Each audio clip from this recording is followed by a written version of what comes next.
నకిలీ బొక్కులు మాకు ఇచ్చాడు రైతులకి. ఏంది ఒరిజినల్ తను ఉంచుకున్నాడు. అవునా?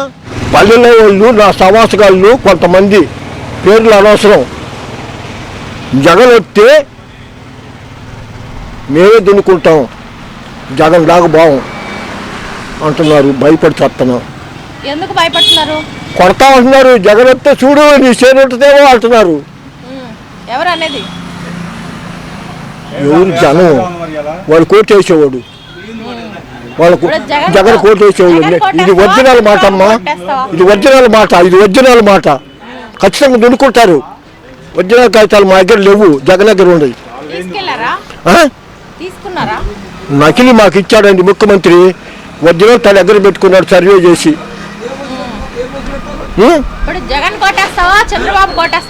దేవుడికి వేస్తా. జగన్కి ఎత్తానంటే జగన్ చేయనంటే ఇప్పుడే వస్తారుగా పోలీసులు. నేను ఇంటికి పోతానికి నువ్వు ఆ రచన వాడు బాగా నడవలేని ఎక్కిమంటే ఎక్కకుండా అమ్మ నడవలేను ఇంటి దాకా వదిలిపెట్టమంటే వదిలిపెట్టలా. ఏంది ప్రభుత్వం నీకు నచ్చిందా నచ్చలేదా? నచ్చలేదా నచ్చిందా? రెండే మాట. నచ్చలేదు. రోడ్లు బాగుండయా బాగలేదా? రోడ్లా అదిగో కనపడతలా. ఇప్పుడు మట్టేసేవాడు ఉద్యోగస్తులు ఉన్నారా?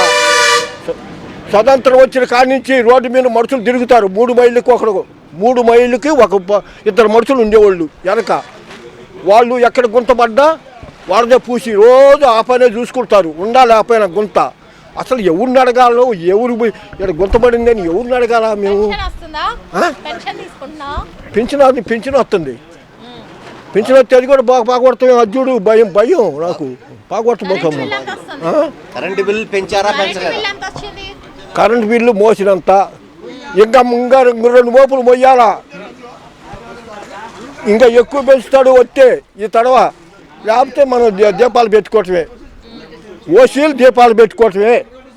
ఓసీ కులాలు దీపాలు పెట్టుకోవటమే. దీపాలు కిరణాలు లేదుగా.